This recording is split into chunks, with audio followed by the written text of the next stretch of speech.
Welcome back to the Out of Bounds podcast. I am Charlie Calieri alongside Gavin Williams. And today we don't have breaking news. We don't have breaking news. Not like last time. No, it's not as harsh of a start to the episode as last episode. I don't think any episode will be like the start of last episode. Just the timing was a little crazy. It was too crazy. It was nuts. Yeah, but that news is out of the way. And today we just wanted to dial it back a little bit. You know, we're getting into the chill parts of the sports year. Not quite time to talk about college basketball, March Madness yet, even though some great conference races going on and some great conference games going on across that college basketball landscape, which we'll talk about a little bit today.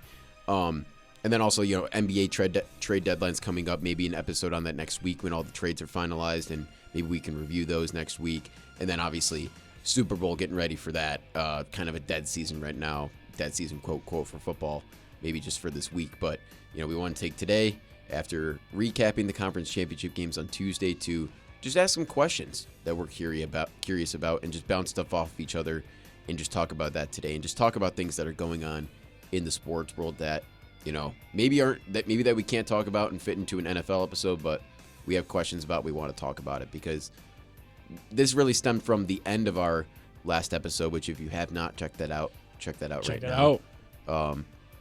Because, we just got on a good tangent about expansion in the NFL and potentially expansion in the NFL and what that could mean for the rosters and for the teams and just for everything. And that was a pretty interesting conversation, which catapulted us into what we'll be talking about today. So let me start it off. I have 5 questions. Gavin has 5 questions. I'm going to kick it off right here with a football-related question, which has been big in the news since, we recorded our last episode on Tuesday. It was announced that Bill Belichick is apparently not a Hall of Famer. And in that last episode that we recorded, I was giving all the praise to Bill Belichick when we were doing our little trivia segment in the middle there. Little spoiler alert, he has 9 conference championship wins, which is 3 more than any other NFL head coach in history. That's his head coaching stats, not even counting his defensive coordinator stats. Not even his defensive coordinator stats, and not even counting what he's done, college and, beyond college, whatever. Just his whole coaching career. I cannot believe that the guy's not a Hall of Famer. I just want your thoughts about that. I think it's disgusting. I mean, you see a lot of people in the public right now getting after it and absolutely torching whoever was on this committee. We just got some news yesterday that they're looking in on who's in the committee. They might fire some people that are on the committee right now because of this disgusting act that they decided. He's not first ballot. You have 6 Super Bowls as a head coach, 2 as a defensive coordinator. You have, as a coordinator, like you said, 9 Super Bowl appearances. And I've kind of gotten over the fact that, okay, maybe Tom Brady was that good. Maybe he carried him. I don't care about that. Because what did Bill Belichick also do for that team that I don't think a lot of people are even thinking about? He was the GM for the Patriots. He chose who they drafted. He did the free agents. He did all of it. He did everything for that team. And he led them to 6 damn Super Bowls. And I think he's the all-time winningest coach in the playoffs. Second all-time winningest coach in all of wins in regular season. Right behind Don Shula. What is Don Shula? He's a Hall of Famer. It's just disgusting. I think that it is. I truly think that they really messed up on this one. And if Bill Belichick isn't a first ballot Hall of Famer, can anyone? There's a lot of people that anyone shouldn't be. Ever be? That's kind of the same,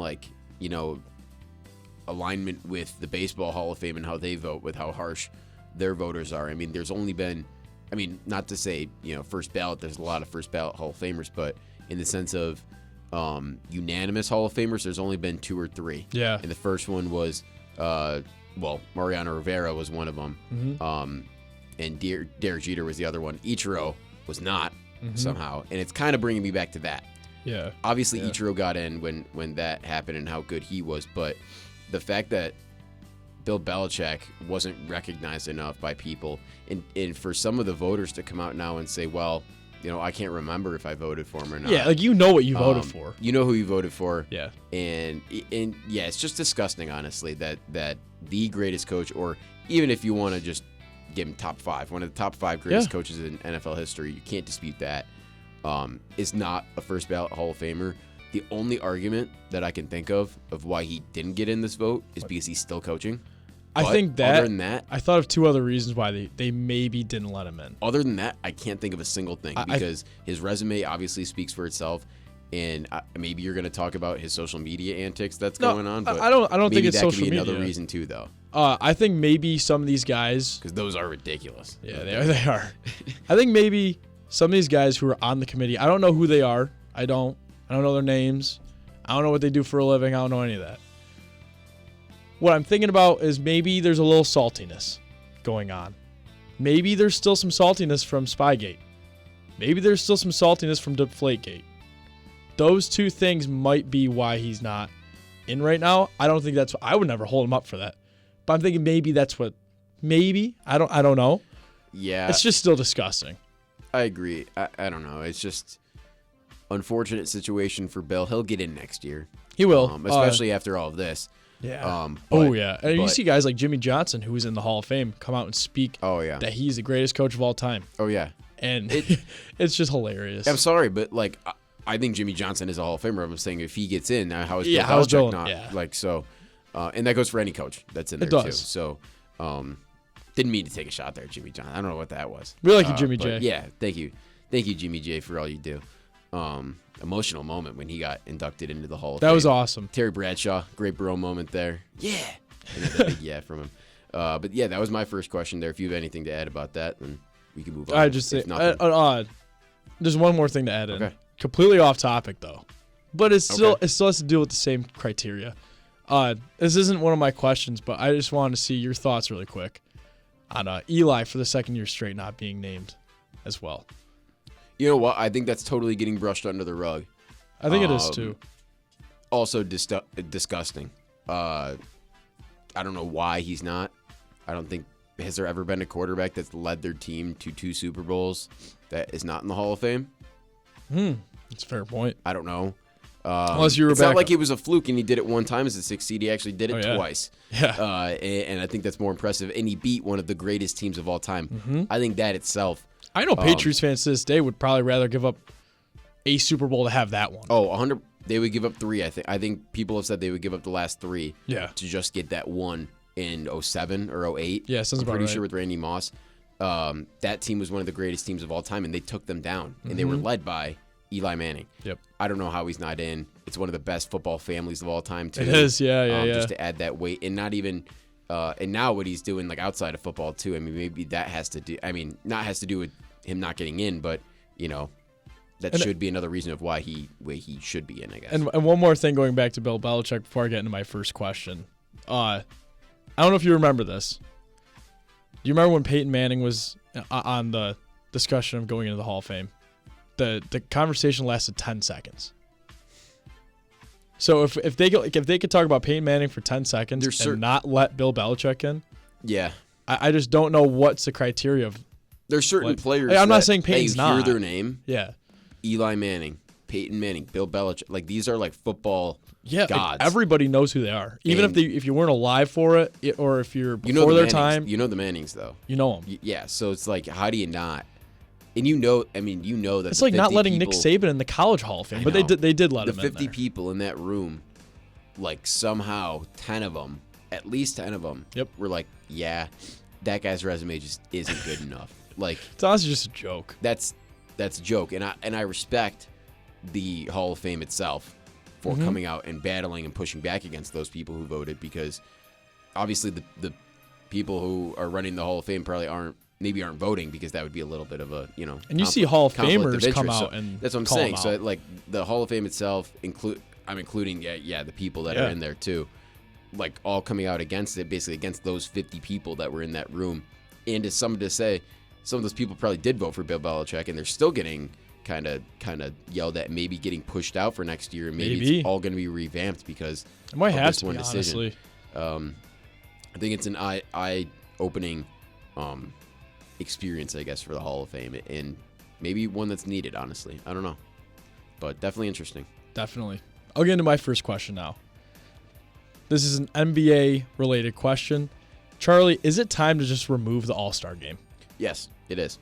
I was thinking one of my questions I didn't write it down, but one that I was thinking of, is there any different way to bolster the All-Star weekend?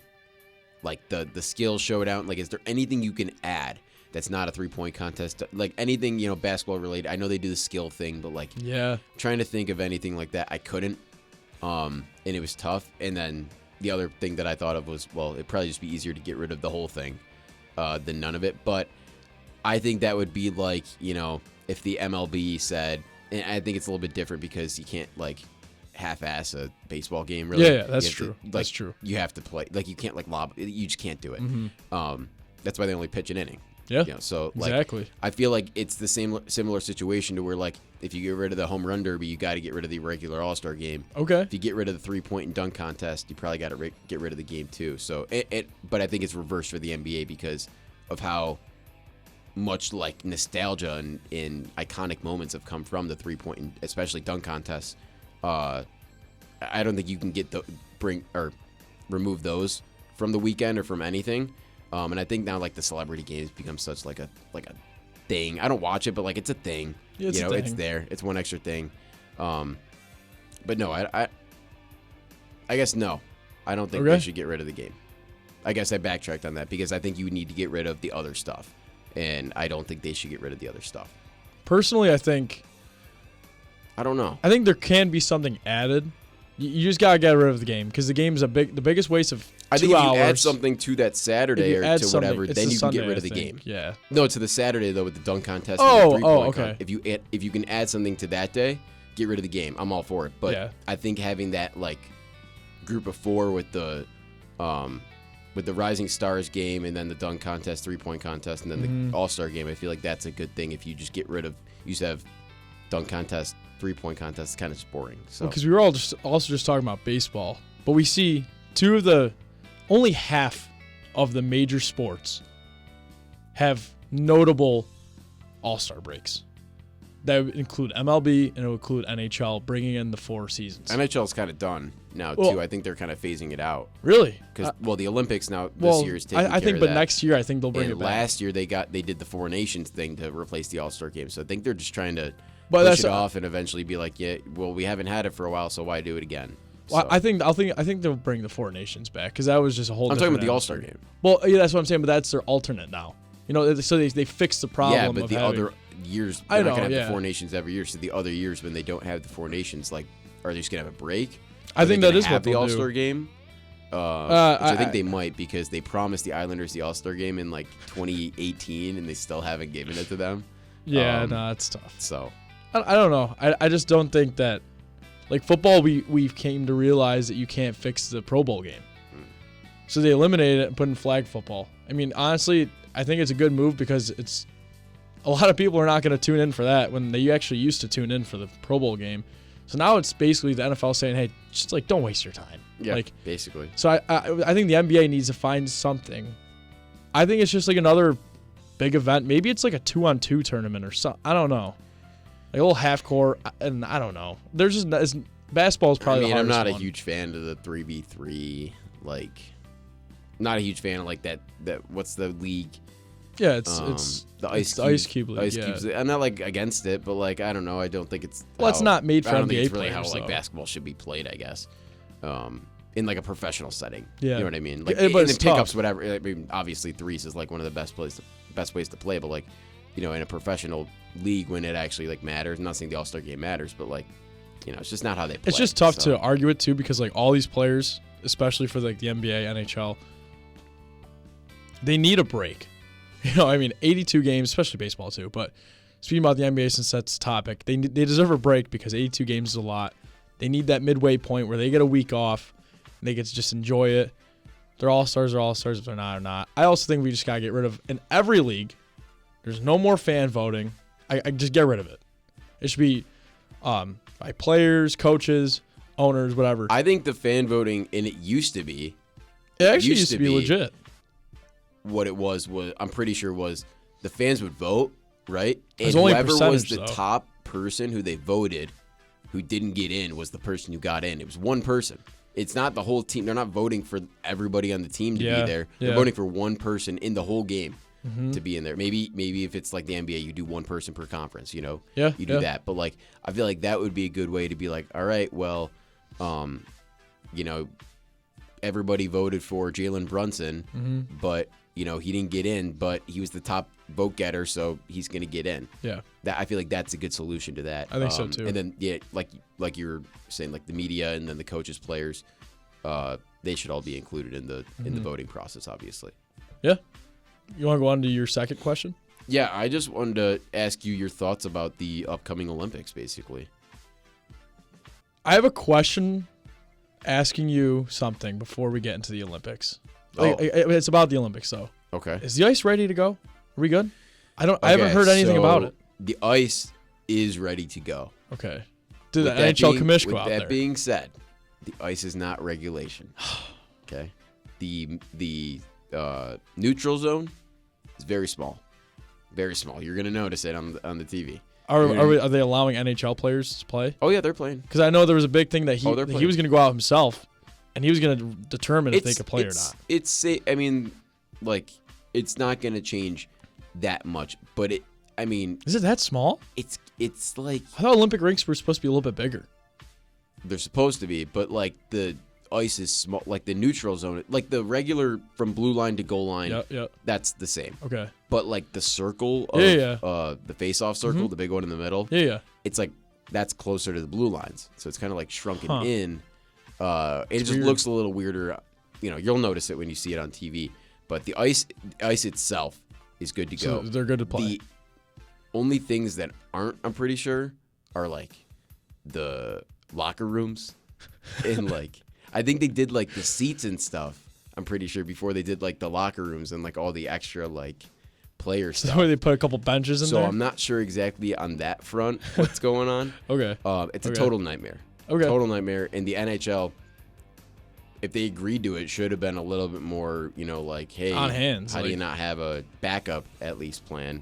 Because they don't have a plan B. So the other question is, if somehow you're not ready to go, you're just wasting all of these NHL players' time by having them fly over to Italy if they get over there and having them not play if the ice isn't safe, or you know, you're just wasting time not having NHL games on because you thought there'd be an Olympic break. Not even for the money, just for keeping the season going. I mean, you're taking 2 weeks out of the season and pushing it back and pushing it forward, doing all this stuff just for that 2 week break, and then for it to not happen potentially is something that the league definitely does not want to happen. I think if this doesn't go well, NHL players might not be in the Olympics for a while. It's already been a while. It's already been since 2018 or 2018. Yeah, it sounds about right.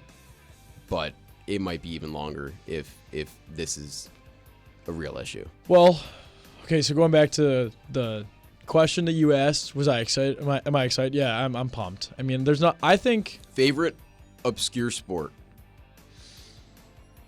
There's a ton of them. I love the Winter Olympics for the fact of I've never heard of half of the sports, but they're all amazing, and I love watching them. And I could sit down and I could watch. For example, last Olympics, got really into curling. Really into curling. Me and my mom, my dad, we'd sit down, we watched the curling. Shout out mom and dad. Right? Turns out, Italy won gold. We were watching the whole time. Wow. Italy went on all the way. And now they're on their home. They won gold or so. They medaled though, and it was incredible because we were like just watching. We're like, you know, U.S. isn't that good. Italy at least has a shot, and then they actually went on and they medaled, and that was a good ride there, rooting for the curling team. But I would say that would be my obscure sport. Well, so obviously, like my favorite sport is hockey for the Olympics. I'm a personal fan of the winter more than the summer Olympics. I really like how, like you said, the obscure sports in the winter are way better than. I think I prefer the summer. But I think it's only because it's more like sports that I know. Yeah, that's because true. It's like I know track and field. I know there's soccer in there, like basketball. Like I know those sports. I don't really know. I think that's what makes it so tennis. exciting. Like I don't know like anything really besides hockey yet. Like I don't know how like luge works. Okay. I don't know how skiing works. I don't know how the scoring works in snowboarding. Like I just think it's more entertaining. Like I'm gonna give you my obscure sport.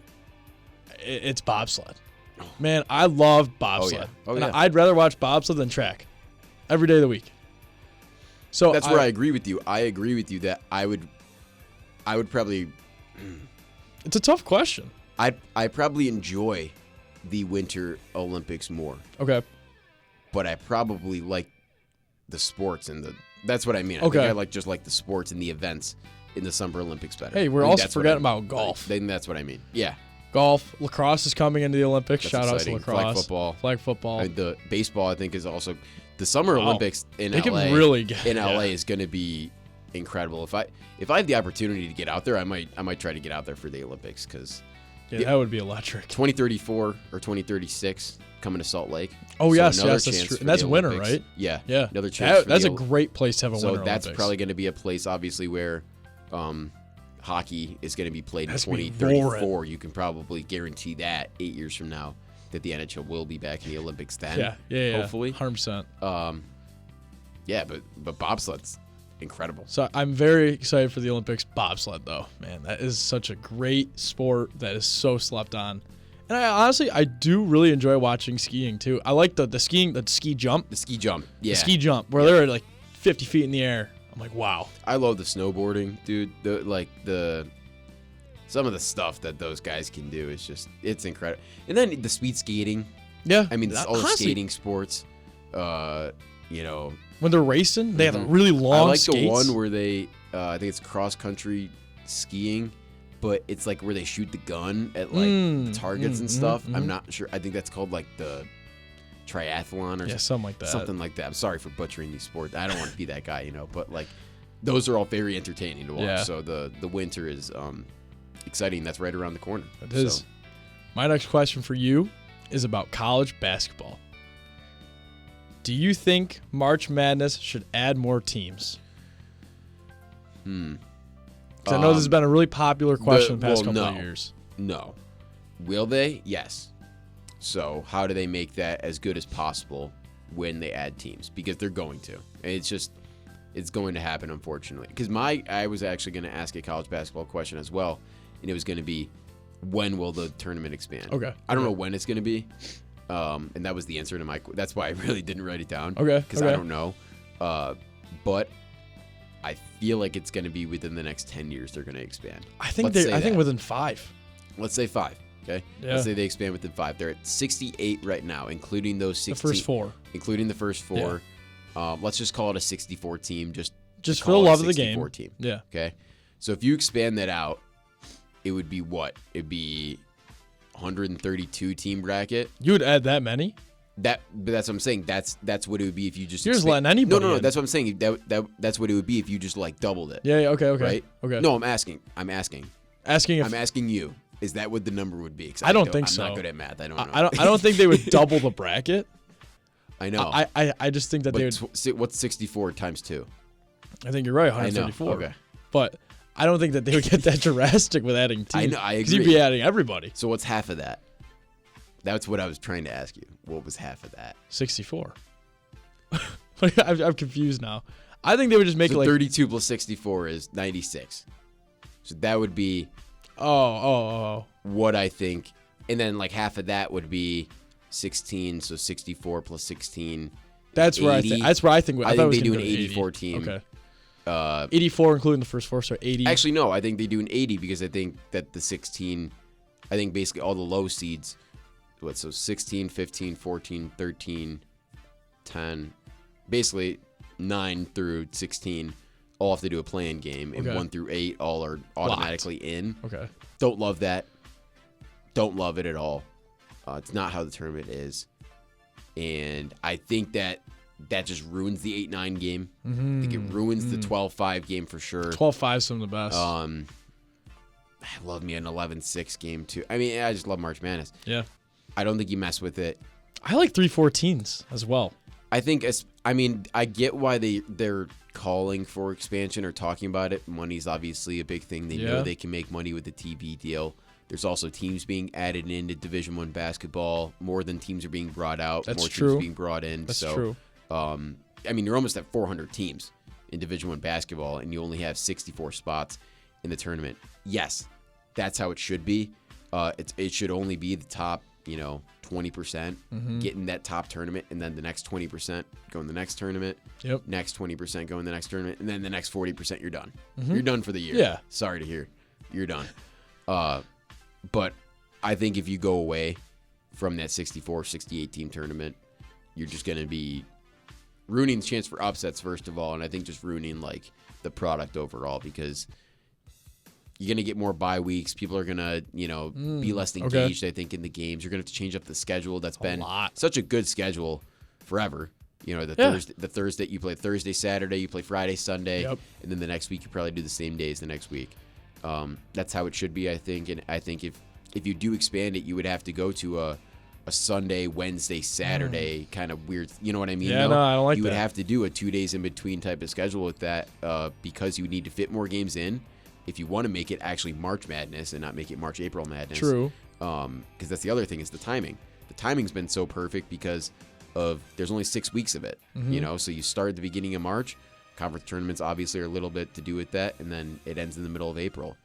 If you expand, you don't have that. So I'm also going to agree. I just don't think they should ever expand. I think the thing with March Madness that makes it so special is the prestigious honor you get when you make it, especially for a mid-major school like us. Like, if you make March Madness, that is your national championship.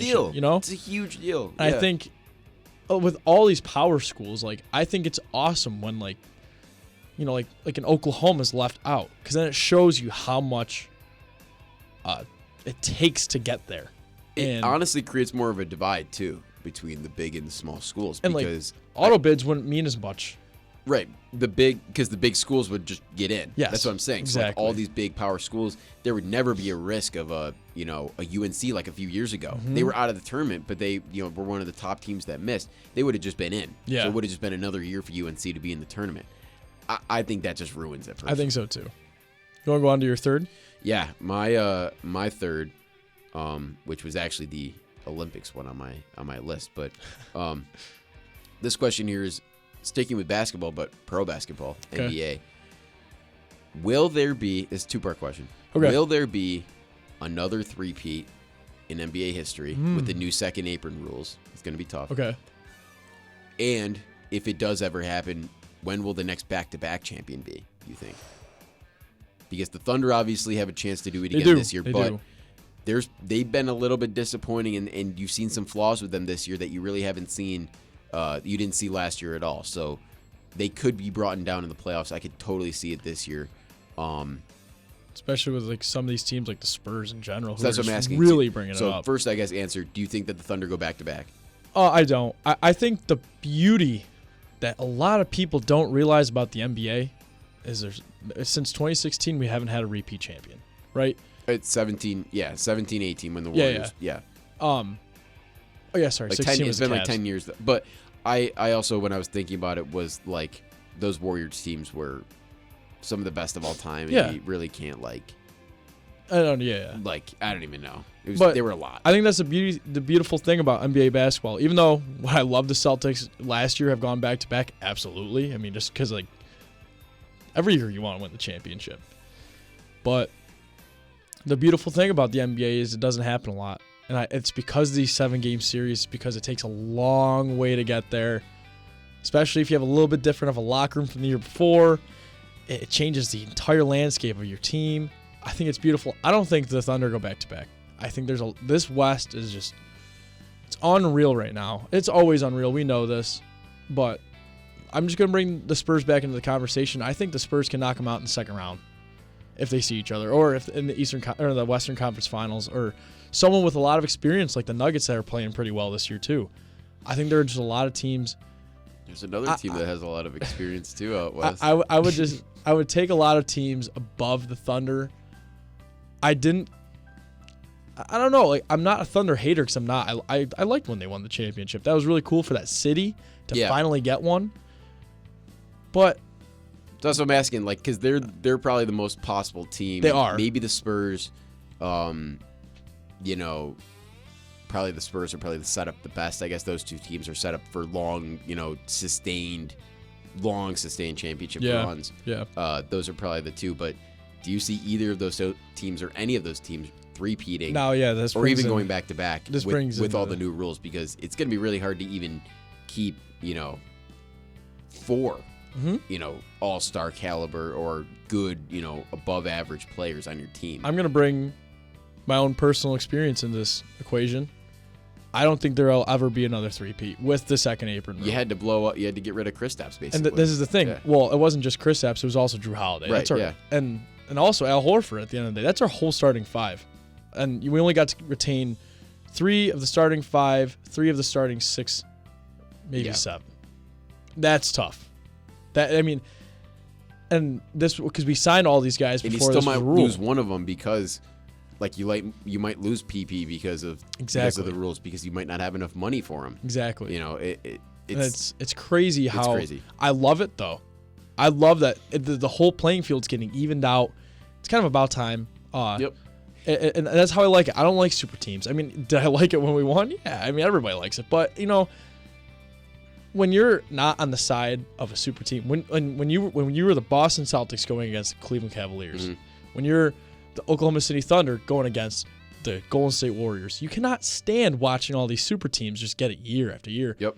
And this is exactly what the NBA was trying to do to gain the viewership, because when it's the same damn team every year, and this is why we haven't seen another three-peat. You know what I think is being it's brought amazing. back in the NBA, which is a beautiful thing, which I think is a very important piece of NBA history, is franchise cornerstones. Yes, absolutely. You need a guy in your franchise that is the face of the franchise. Yeah. We had it in the early 2000s, with smaller markets like Seattle had Gary Payton, Minnesota had Kevin Garnett, Tim Duncan in San Antonio. That's what I'm saying. And then Gary Payton goes to Miami because he needs a bigger bag, and middle of that decade. Kevin Garnett goes and gets his bag in Boston because they were able to pay him. Yep. Now, guys like Anthony Edwards will stay in Minnesota because they have the money, because everybody has the even playing field enough to pay him and put him with somebody. Yep. People want to stay in their cities that they're with. Cade wants to build a legacy in Detroit. Jason Tatum. He would have asked out a long time ago if they were bad for a while. He would have asked out a long time ago if he really wanted to go do something, and people have done that in the last decade, which is the reason why those super teams were so prevalent in that era, I feel like, too. So exactly. I think bringing back those franchise cornerstones has been really important for the NBA. I think it is. I mean, I think, like you said, the face of the franchise, faces of the franchise. And there's multiple, it's not all on one team. It's like there's multiple, every game that you watch, it's a good matchup between somebody, because it's not, the KD, Clay, Steph, Draymond Warriors versus LeBron. It's 1 versus 1 or 2 versus 2. It's even. Yeah, that's what I think. That's what you'll see is 2 versus 2 instead of I would it be cool to have a one-on-one face of the franchise? Yeah, but then you take in teams. I hate keep bringing the Celtics into it, but you have Jason Tatum, Jaylen Brown, but then you go out west, you're gonna play Luka, LeBron. You're gonna go play these teams that have those 2 cornerstone guys who are another reason why I think. Having 2 guys, I think that's perfect. 2 faces of the franchise, or a 1A, 1B. And then you get the rare situation where now with the rules, if guys win awards or they do certain things, they can stay with the team somehow. So the Thunder, for example, they're able to keep and now have extended all of Shea, Jalen Williams, and Chet, which is going to be an anomaly in the NBA soon. And the Cavs are going to be running into this next year in this offseason. With their group, but the Thunder were able to retain all those guys because they made All-Stars, because they made All-NBA, because they won those accolades, because they won the championship. They were able to give them more money and extend them a little bit further and just, create that sustainability for their franchise. Yeah. But, I mean... which most teams won't be able to do. Back to your question, though. No, the Thunder won't repeat, and no, I don't think we'll ever see another three-peat. Okay. All right. So going on to my third question... I'm trying to find a way to say this question without just you being like, no. Because, that could be the obvious, nah. I'm thinking about the NHL here, okay? Thinking about what transpired on January 2nd of this year, okay? Okay. Number 1, does the Winter Classic... I have 2 things about the Winter Classic, okay? Number 1. I fear I'm going to be just saying no. Number 1. Does the Winter Classic need to be back on January 1? That's your first question? That's my first question. Yeah, I did too. Yeah. I just Yes. think that there was different... Oh, that's the question? No, that's the first part. Okay. I just think growing up, watching hockey on January 1st was Dude. so special. Yeah. Because it was New Year's Eve football. Yep. And it was New Year's Day hockey. Yep. I think that And Christmas was the NBA. Christmas was the They NBA. all had their own little yeah. thing. Yeah. I thought that was amazing. I thought, especially, growing up a Rangers fan, you wake up on January 1, 2012, you're playing the Philadelphia Flyers in Philly. Yeah. In the bank. In the bank. Now, number 2, this is obvious. Where is your border? Were you cut off? We're not having winter classes I don't farther care. down from here. I don't care. I was under the impression watching that game that the atmosphere was dead in there. I was Well, one the of those, Rangers fans were awesome. I was one of those people because that's what the talk was, okay? And then I listened to, and I don't usually do this, but I listened to Spit and Chicklets one day. Okay. I do like that podcast sometimes because they had Tage on for the episode, and I was like, oh, let me watch it. But the start of the episode, they started talking about, it was right after the Winter Classic, and Paul Bissonnette was down there. And he was just explaining the thought process behind why they went to Florida in the first place. And he was like, so you're telling me these fans have been so bad, this team has been so bad for so long, and then they win 2 cups in a row. and you don't want to like showcase them or showcase their fans or let their fans have anything. Like, the fans did show out. He said the fans were incredible and the fans loved it because it was a relaxed atmosphere and because they weren't freezing their butts off at the game. He said that the worst Winter Classics that he goes to are the ones in the cold weather, the ones in Minnesota, the ones in Chicago at Wrigley. The one in Minnesota and the one at Wrigley, he said, were the worst because he was sitting there and he couldn't feel, like, he didn't even care about the game. He couldn't see the game. He didn't care about the game because he was just so cold. So he said that game was the most enjoyable Winter Classic that he's been at because it was so warm and because he didn't have any, like, extra distractions besides just watching the game. Okay. So, like, in that sense, it kind of flipped my mind of, you know what, you can play anywhere as long as the team, the home team that's fitting it, is a good team that's hosting it. It's not like, on any year they're just like, you know what, Anaheim, you get a game. Like, it's like when you're good, I think you deserve to have a game and have the chance to have a game. Now, do I think they go back to Florida like regularly? No. I think that it just works out where, they won back-to-back cups, have been in 3 straight Stanley Cup finals. Yep. I think they deserve to have their own outdoor game in their first outdoor game in franchise history. So. Yeah, I think that was cool. But what I wasn't a fan of was pregame, these guys are sweating their balls off. They had to spray water on themselves because it was that hot to play a hockey game. Yeah, I understand that part of it, but, like, at the same time, it's still, like, manageable enough where I don't know. I didn't like it. I mean, I loved the outcome of the game. But when these guys are, what I think about when I think of Winter Classic? I think of winter hats. Right. I think of the goalies having winter hats on top of their helmets. I think of all this. You know who started that, right? Wasn't that your boy? Yeah, it was. Who's my boy? Ryan Miller. Yeah. Because that was in Buffalo when you guys played the Pens. The Winter Classic. And that's another point I'm going to bring into this conversation. I think we got to go back to football fields. Okay, I'm not the biggest fan of the baseball field aspect. This is another thing that I was kind of opened my eyes over the Christmas break. I realized that all this talk about the Bills' new stadium, Sabres 20th anniversary Winter Classic, right? Sounds great on paper. Does not work at all with the scheduling. The Bills are still in season. The Bills are still going to have 2 weeks left in the regular season by the time that game happens. That's true. The regular season that season is going to end on January 9th. So there's going to be a game on January 2nd and a game on January 9th. Even if you wanted the Bills to have their last 2 games on the road, you still had to account for maybe a playoff game being there. The ice would not, you have to build everything in that arena to get ready. And I don't think 2 weeks is probably enough time right after the last football game would end to get in there. And then you would have to scrap it all down and maybe get the field ready to play an NFL playoff game. Okay. I don't think that's okay. I didn't think about that logistic. Put a hockey rink on where you play an NFL playoff game the next week. So I think that going away from football stadiums, NFL stadiums, is a good move. I didn't think about it like that either. So the Sabres now are going to probably have to host a Stadium Series game because we won't be able to host the Winter Classic in 28, which really sucks.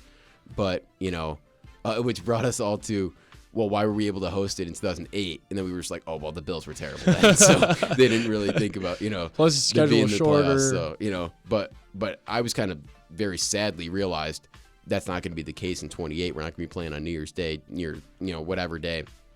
in 2028 with the snow falling on us, and it's a Saturday too. It would have been perfect, but just not going to work out. And we'll still get a Stadium Series game, but to answer your question, I don't think NFL stadiums are going to work logistically. I think I didn't think about the playoffs and just regular season at the end of the day. I think I was just thinking about it just unfortunately doesn't line up. Yeah. And especially now with all like the playing surface issues, like you just don't want to add to that. Well, you guys are going back to grass, right? Yeah. Yes, but, you can't put a rink on top of grass. Yeah, it's just going to mat it down and just ruin it. So I agree with that point too. But I do think that we need to keep it a little up north. I just don't like. I agree with you, but I think that like Florida deserved an outdoor game, and I get that. I think it's fine that they did both Florida teams in the same year being home. I think that's like fine to me. If they did like back to back, like Tampa had the Winter Classic last year and Florida had, like, I'd be kind of pissed at that. But the fact that they both have it kind of like is a theme to me. Okay, so it's like put them together and kind of makes sense. So I don't know. Plus, I wish it would have been Florida versus Tampa and then Rangers Bruins. If I had to go out of those four, even though Rangers Bruins we've seen so many times outdoors, but or just in general we've seen those teams outside outdoors, but I think that would have been a better rivalry at least matchup for both those teams. That makes sense. Yeah. I want to go on to your next question. Yeah, my next question has to do with the NHL as well, and this can be quick too. I'm not sure like what you think about this, but like the point system, how it works right now. Yeah. I said, is this year going to be a wake-up call for the NHL and its point system? Because I just want to point out a few things in the standings that are really just proving the system wrong and proving how some teams are just cheating the system. Okay. In a team that's usually known for cheating the system is the Vegas Golden Knights. They're the best at it. Yeah. With the LTIR rules that have gone on, they've been the best at overcoming those rules that some people just are afraid to overcome. But their overall record this year, if they were an NFL team, NBA team, MLB team, their record would be 25-27. But right now they're sitting at the top of their division. Oh, with all these overtime. Because they have 13 overtime losses and 14 in regulation. So they're getting 13 extra points added onto their record. Just for reference, the Oilers are 27-19-8 behind them. Pretty sure that's 27-27. Still not a great record. But then the Ducks below them, 28-25. The Sharks 27-24, and they're all below just because of the overtime. Like if you bring in that 3-2-1-0 point system, 3 for a regulation win, 2 for overtime win, 1 for overtime loss, 1 for 0 for regulation loss, that works it out where now Anaheim would be first in that. It would just change everything basically. So I think now with teams being smarter and knowing the system, I guess, do you think there should be a change? And just with the seeding as well. I mean, the playoff format stinks right now. I think that's how the you three fix best it. teams in the league, all in the same division, and one or two of them is going to be out before the conference final, which stinks. So. The playoff bracket's its own thing. I think it should be 1 through 8. How you doing? Goodbye. No plan, no nothing. Just 1 through 8. I actually never thought about the point system like that, just because I never realized it. But right, like it's. But the more and more you say about it, at the end of the day, what does a record mean? It just means wins and losses. At the end, we see. I know it's hard to compare sports, but I mean, we look at the NBA. You lose in overtime, you lose. You don't just get like a little like gimme point. Now, I think hockey, in the sense of just the way that it works, and just brutality. I think the extra point makes sense. Just the way that the points, just how hockey is. Yeah. I think it just makes sense how it is because that's always how it's been. But internationally, they have no problem doing that point system, and it works perfectly. You have no ties, no nothing. You know who's the better team. Now, obviously, that's going to make for some records. Yeah. Some teams are going to break that record probably in the first year. A few of them, if anything, with the amount of wins that some teams are going to have. But you also get teams with less points. So I think it just creates a little bit more differentiation. I would just love I'd love a trial. Leading to winning.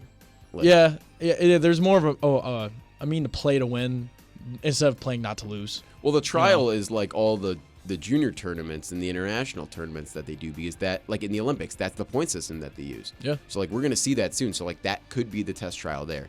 You ask the NHL players, do you like that over the 3 games that you played? Do you like how not how the standings worked out, but you lost in overtime, you only get 1 point, and then you win the next game. Say you go, 1-1-1, you get 6 points right there, instead of being, what would it be, 5 points if you just, had a regular record. So you're just adding a point there, but that point's going to add up over the course of the year. Yeah. And I think with the case with like Ducks and the Knights, I think you're seeing that right now. So that's all I just wanted to bring up right there. A little quick point about the NHL. That's a good one right there. My fourth question, because you are our baseball guy, I have a baseball MLB question for you. I also have one MLB question as well. How do you stop these super teams in the MLB? All right, so my question, basically the same question was, because I want your perspective on this as like an outside baseball fan. I want you to answer it first. Okay. Yeah. Because I don't want what I say to dictate what you have to say. Okay. So I wrote, I want your outside perspective on the Dodgers situation. Them signing Kyle Tucker, the best free agent. Basically, the last 5 years they signed them. Yep. And do you think it'll hurt baseball in the long run from an outside perspective? Well, immediately my first reactions to Kyle Tucker and just the Dodgers in general, they're going to cause a lockout. There's going to be a season that won't be played because all these players are going to be so pissed. I mean, it's just, there's one way to fix baseball. You put a damn salary cap on. And I know like it might be too late because all the money that's coming in, you can't bring down players' contracts when they already have really high contracts, and I get all that. But at the end of the day, you want to even the playing field a little bit instead of having someone like the Dodgers who over the course of 5 years have just signed everybody and just poaching players. I just think that there's a reason why I don't watch a lot of baseball. It's just because the good teams are good and the bad teams are bad, and that's kind of it. Like playoff baseball, I can get behind that. I do watch a lot of playoff baseball, but regular season, I can't stand watching half these teams just, have the Dodgers going out and winning 111 games. Like that's not interesting. That's not enjoyable. That's fair, yeah. But as an outsider, I hate it. Just because I want to go into a baseball game. I'm like, damn, like who's gonna win this game? Not like, are the Dodgers gonna win by 8.5 runs? It's literally like if the Warriors back when they added KD, right? So that'd be them like adding Ohtani, right? Yeah. And then they go out and they're like, you know what? That's not enough. Let's go get LeBron. Yeah. Not exactly. saying Kyle Tucker's LeBron, but like that level of player and just the players that they have right now, it's probably equivalent to that kind of team would be in the NBA. Yeah. So it's incredible. I think it's unstoppable, and just how well-rounded they are too. It's scary. They don't have a hole in this single team. Literally, it's like unfathomable how good of a baseball team you can how you can. It's like a team you put together in the show. It is. It it's looks just unrealistic. Like if I did a franchise mode in the show, and I went if I was in the show 19, and I probably done this, and I took over the Dodgers for a year. And I got all the best players. I traded for Mookie Betts. I signed Freddie Freeman. I signed Ohtani. Like this sounds fake. It does. Like this sounds fake. It like does. You're, like all this stuff. Like you signed what? Then you signed all the best international free agents. Makes zero Yamamoto, sense. everything. Get Blake Snell. The list goes on. And then already the pieces that they had.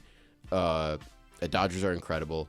I think it will hurt baseball in the long run. I think it will. If there's no lockout, which I think is somehow. I think there will be a lockout within 2 years.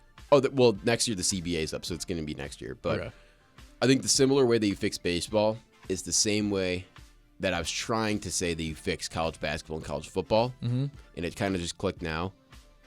Like you just said, the salaries are getting out of hand.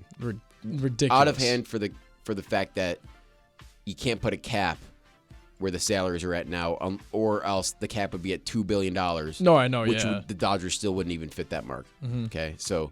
and then you got teams that aren't even spending $500 million on their team. I think, though, obviously those players get whatever contracts they have, but after that lockout, that's it for the if those players when their contract runs out, they need to sign the max deal of $60 million a year. They can't sign $500 million, not a year, but they can't sign $100 million a year deals anymore. Yeah. And I think it's the same way with college athletics now. I think you add a salary cap, AJ Debance is getting paid $8 million a year. That's fine. But if the cap's $10 million, he can still get paid. He gets grandfathered and he gets that money. But when you restart that 4-year clock after they reset that, the next guy, the biggest guy that you have to bring in may be only $3 million because you need to fill out that the other 13 roster spots with $7 million of that. So I think that's a good way to do it because, yes, you're not going to be able to dial back where these contracts are at. So you just have to establish a cap somewhere already where you exceeded and just obviously somewhere that is a middle okay ground or an okay middle ground for everybody. And it's going to be hard in the MLB with all of the baseball players that are professional baseball players. Talk to all of them, get their feedback on it, and have that board represent all of those players. And then as well as what the owners want, what the league wants, expansion. It's going to be a lot. It's going to be a full year lockout probably, which is really unfortunate. So just going to try and enjoy the baseball season this year. And we'll have a year without it, and then we'll be back at it in 28, I guess. But that's going to suck in 2027. We're going to be losing a year of all these guys. We're going to be losing a year of Aaron Judge, losing a year of Mike Trout, one of his last years, one of the last years of Bryce Harper. All these guys, we're losing a year of them, and you can't get that year back when it goes away. It's definitely not going to be fixed within the next season. So, I mean, they did it to themselves, but I think also in the fact of if you're Shohei Ohtani, go out and get the money that's a team's going to offer you. You have a team that's going to offer you $1 billion to go play for them. You're going to go play for them. You're not going to turn that down. Now, I think you would be the same in the NBA. I mean, if there was no salary cap, the Clippers would be in the same position as the Dodgers right now. I have no doubt about that. We'd be trading. We would have traded for Luka. We've already traded for Giannis. We would have traded everybody for him by now because it wouldn't matter. We would have all the money in the world to go out and get anybody you want. Kind of a similar situation there, but you don't have that in the NBA. You shouldn't have that in the MLB. Basically, is what I'm saying. So 100%. You want to go on to your final question? Yeah, my final question. That was my final question. Was the was the MLB one? So, what's your final question? So, last episode we talked about NFL expansion. So now I just have a different question within what we were talking about last episode.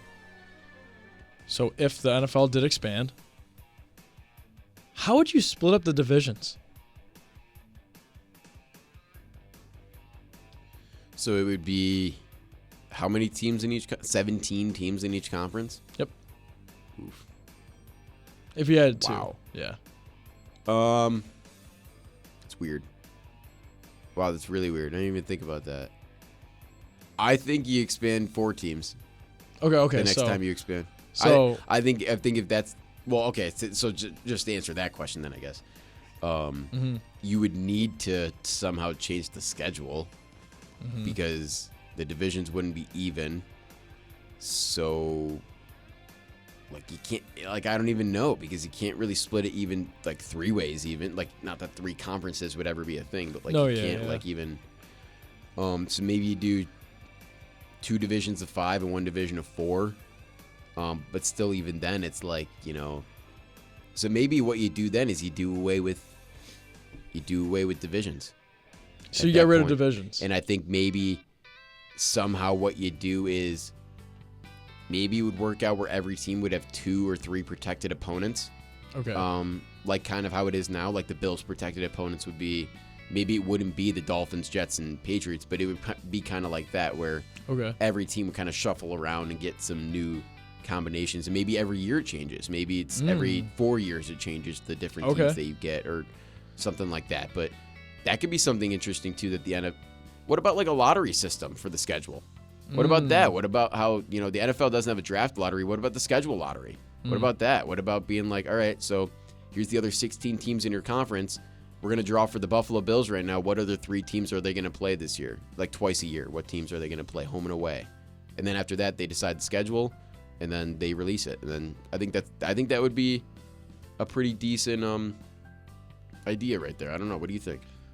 I think it's good. I think when I wrote this question down, what immediately went to my head was you just got to realign every single division. Yeah, basically. Yeah. It would just be if you did have divisions, and say we had 4 teams, so that would bring it from 32 to 36. Like we said. Well, I was thinking the fact of if you have 34. Oh, then 34. you have to do that because if you have 36, then you can do a few different things. You can mix it around a little bit. Yeah, more. so I mean, if we added just the 2 teams, so 34, and I think just the easiest way to do it is you have just a division of 3, if that's what it would have to be, because it doesn't work though. It doesn't. But I think what you would have to do is you just have to realign. So say that, for example, the Bills, right? It would just be the Bills, Giants, Jets, and maybe the Patriots. Because have it actually be. You're saying go east-west? Well, not east. East-west, but I mean then you would still have I'm trying to form a way to say this, but you would also have, and maybe you bump a Miami to the NFC and Jacksonville to the NFC so you have Miami, Jacksonville, and Tampa maybe all together. Tampa, and maybe the Saints or something like that. Have them in the NFC. It would make more sense to have teams that are geographically closer to each other play each other. Yeah, so you're basically saying to avoid the Dallas to New York in the NFC East. I just hate that. See, the problem with that for me is you break up the Dallas-Philly rivalry. Yeah. But when you're expanding teams, you're changing up the league. You're changing the tradition of the league in general. Exactly. And you already expanded to 18 games. You've already done some few things to change the league up.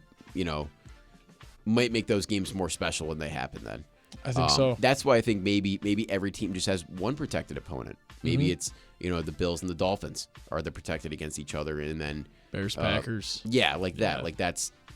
That's how I don't know. But I think short answer to that would be it's probably easier just to expand 4 teams than do 2. Because if you do 4, obviously more money, even number, makes it just a little bit easier. I guess in that sense you can do little 3-team pods. I'm not saying put them in divisions because 3-team division is kind of stupid. Yeah. But 3 teams are together. Bills, Patriots, Jets would be one little pod. So we play them 4 out of our whatever games, and then somehow it would have to be mixed up. Or maybe if you had 32, maybe you would just have 4 total divisions and break it up like hockey. Well, 36, you mean? No, with 32. Because you know how the NHL has 32. Oh, you're saying how it is. So you have 2 conferences, and you have 2 divisions within those conferences. So then it would be 8 teams per division. Instead of expanding. Well, I'm saying, yeah. Nah. Sorry. I didn't think about the way that I did that. But if you did have 34, I think that's still how you would do it. It would be 8 and 9, though, still. Yeah, and honestly, that's why I think the more and more we're talking about it, I just don't know if it's realistic to add a expansion. I think it's either 0 or 4. Yeah. I think that's kind of where we're well, and if we right did now. the 4, then it would just be each has 9. Yeah. And I think that's how you would do it, is you would just have to. That's what I mean. I think in those divisions. 9, you play, so there's 8 other teams in the division. You play 2 of them twice, and then you play the rest of them once. And then the other division, you play half of them, and then you play 4 teams from the other conference. Yeah. I think that's your schedule. I don't know. I might have just made the 16-game schedule again, but that's essentially, I think, what would be the case right there. I honestly think, too, what you would do is you just kind of geographically split it down the middle. And then you'd have an NFC and an AFC still, and you'd have half of it be the NFC East and the NFC West. Yep. Then you have the AFC East and the AFC West. Yeah. And then that's how you break it up. But you keep the conference alignments how they kind of keep are them now. up. Yeah. Maybe if you had to move, 1 or 2, maybe Seattle's back to the AFC and somebody's to the NFC, or Houston to the shit like that. Or sorry, stuff like that. But moving teams around like that might be might make it easier. But I think the biggest thing, if they do realign or change the divisions up, is keeping those conference allegiances together. I think that's more important than anything. So we got the question within the question now. Okay. You had 4 teams. Where are they going? So this brings us back to our first ever episode that we've had. I think you put a team in San Diego. I think you moved the Chargers back to San Diego. I agree. That's the one move that you make. I think you put a team in St. Louis. I think you put a team in St. Louis. So there's 2 spots already filled up. And hypothetically, you would have. Well, wait, no, because no. it would be one spot's filled up. San Diego still has one team, so we're still leaving it out here. Yeah. I would say Utah gets a team. I agree. I just think that it's a popular pick. And put her in Salt Lake. Yeah, I think St. Louis and Utah might be St. Louis would be the NFC team. Would be one of the NFC teams. NFC East. Could be the East team, could be the West team as well. Could depending on where the line is. Not sure. I haven't really thought about this too much like recently.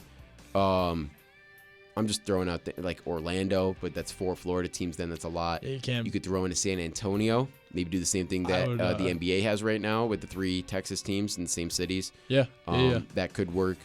I don't know. I feel like the NFL is pretty well covered right now. They are really well covered. I think that's just going. I think the fun thing that I like. Maybe you throw out a Toronto. I think you throw out. I think it's worth it to throw out. I think the Toronto would be cool if you have one team out of country. I think Toronto would be the city I'd go to because then it would just be the same thing as the NBA. Like they're the North team, Yeah. And that home field advantage would be unreal. I think so. I think that'd be a good atmosphere. I feel like for sure. So what? Toronto, St. Louis, San Antonio. Are you down with that? Do you Salt Lake? Salt Lake. Do you think about bringing another team to Oakland? It crossed my mind. I'm not sure Oakland's in the place to bring back a team. I don't think so either. That's why I wanted to bring them up. Maybe Everybody Portland? left? Are we talking about Portland maybe?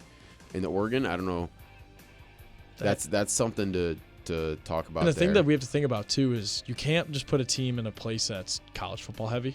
Right. So like Alabama. It's like Alabama. You can't put anybody. Obviously you can't. Yeah. Like Alabama, Mississippi, like these teams that thrive. Because we see teams that get put into college football markets, like for example Tennessee. And, the Vols have a lot more attention and a lot more love than the Titans will ever. True. So true. That's why you really have to think about where you put these teams. Like San Diego moving the Chargers back there, that is a football NFL place. They're not worried about any college in 30-mile radius. I think eventually it will happen. I mean, I think at some point the Chargers will be like, well, our roots are back in San Diego. It's just only been 10 years. It's tough to leave LA. SoFi, though. And there's been so much movement from LA. The Raiders were in LA twice. Like stuff like that, or like Oakland twice, and in LA once. Then they're now in Vegas. So it's like teams will move. And I'm sure that the Chargers will not be afraid that if the opportunity presents itself to get their own stadium in their own city, they'll take that opportunity. I feel like, and I feel like San Diego will welcome them back totally, or whatever team they get. I honestly just thought of something too.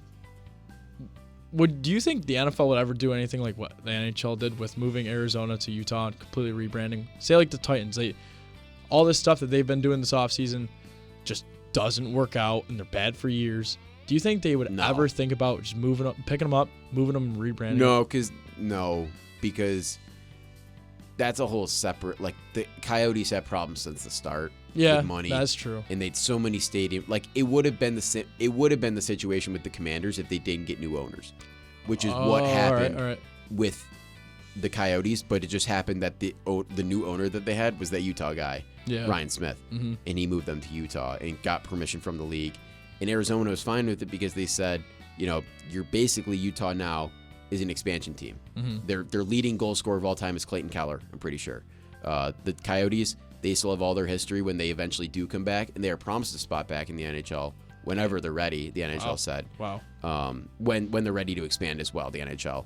But Arizona will be that first spot back, just like Seattle will be whenever those leagues are ready to expand back. So kind of a similar situation to like the Commanders in a way, but just that owner, it really goes to prove how important the owner is and the right owner is to a successful team.